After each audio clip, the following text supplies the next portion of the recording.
चिलचिलाती धूप में सूरज आग बरसा रहा था।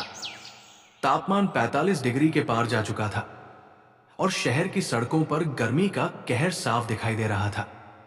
अमीर घरों में एसी की ठंडी हवा चल रही थी, जबकि गरीबों के लिए यह मौसम किसी सजा से कम नहीं था। ऐसी ही मुश्किलों से जूझ रहा था रामू, जो एक दिहाड़ी मजदूर था। रामू रोज की तरह सुबह जल्दी उठता और पास के निर्माण स्थल पर काम के लिए निकल जाता। उसकी पत्नी गौरी घर पर 2 बच्चों को संभालती। एक छोटा सा झोपड़ा ही उनका आशियाना था, जिसमें पंखा भी बड़ी मुश्किल से चलता था। बिजली कब आएगी और कब जाएगी, इसका कोई भरोसा नहीं था। गर्मी की वजह से दोनों बच्चे, मुन्ना और छोटी, हर वक्त बेचैन रहते। पीने का साफ पानी मिलना भी मुश्किल था, क्योंकि सरकारी नल 2 दिन में एक बार ही पानी देता था। रामू रोज दिहाड़ी मजदूरी करता और मुश्किल से 300 से 400 रुपए कमाता।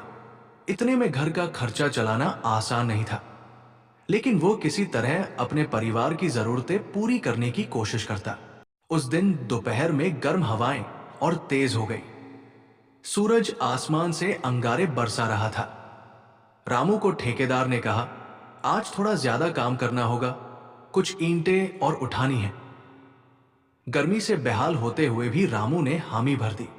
जैसे जैसे दिन चढ़ता गया, गर्मी असहनीय हो गई। पसीने से भीगते हुए रामू ने देखा कि कई मजदूर लू लगने के कारण बीमार पड़ रहे थे। तभी एक साथी मजदूर रघु अचानक चक्कर खाकर गिर पड़ा। सब उसे घेर कर खड़े हो गए। किसी ने ठेकेदार से कहा, साहब, इसे पानी की जरूरत है, शायद लू लग गई है। लेकिन ठेकेदार ने बेरुखी से जवाब दिया, काम रोको मत, जो बीमार है वो खुद देखे अपना। यह सुनकर रामू को गुस्सा आया, लेकिन गरीबी के कारण वो कुछ कह नहीं सका। उसने अपनी बोतल में बचा पानी रघु को पिलाया और उसे छांव में बैठने को कहा। शाम को जब रामू घर लौटा तो देखा कि उसकी पत्नी परेशान थी। क्या हुआ गौरी?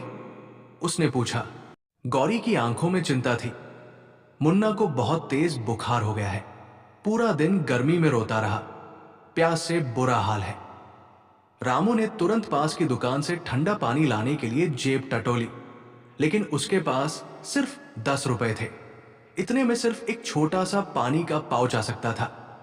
उसने दुआ की, काश मेरे पास थोड़ा और पैसा होता तो मैं बच्चों के लिए ठंडा पानी और दवा ला पाता। लेकिन यह गरीब की मजबूरी थी। गर्मी की मार झेलो और फिर भी कोई सहारा नहीं। रामू जब दुकान से लौट रहा था तो उसने देखा कि सड़क किनारे एक अमीर आदमी ठंडी बोतल से पानी पीकर बाकी पानी सड़क पर गिरा रहा था। उसके पास एक बड़ा एसी वाली कार थी। यह दृश्य देखकर रामू का दिल टूट गया।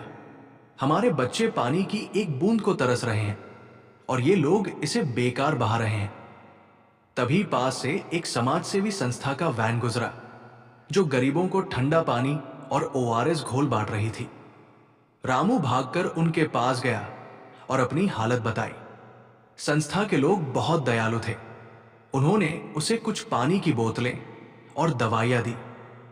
घर लौटकर जब रामू ने मुन्ना को पानी पिलाया और माथे पर ठंडी पट्टी रखी तो उसकी जान में जान आई। गौरी ने राहत की सांस ली। भगवान भला करे उन लोगों का जिन्होंने हमारी मदद की। रामू ने तय किया कि अब वो भी कुछ ऐसा करेगा जिससे गरीबों को राहत मिले। अगले ही दिन उसने कुछ मजदूरों को इकट्ठा किया और ठेकेदार से पंखे और छाव की व्यवस्था करने की मांग की। पहले तो ठेकेदार ने अनसुना किया, लेकिन जब सभी मजदूर एकजुट हो गए तो उसे मजबूरन कुछ सुविधाएं देनी पड़ी।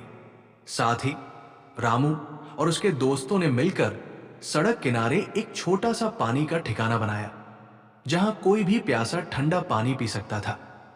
गर्मी सिर्फ मौसम का प्रकोप नहीं, बल्कि गरीबों के लिए एक कठिन परीक्षा होती है। जहां अमीर एसी में बैठकर कोल्ड ड्रिंक्स का मजा लेते हैं, वहीं गरीब लोग छाव और पानी की तलाश में भटकते हैं। लेकिन अगर समाज में थोड़ी भी संवेदनशीलता और सहयोग की भावना हो तो इस भीषण गर्मी में भी इंसानियत की ठंडी फुहार बरस सकती है। गरीब की मजबूरी को समझकर अगर हम सभी थोड़ा सहयोग करें तो शायद कोई भी गर्मी के इस कहर का शिकार नहीं बनेगा।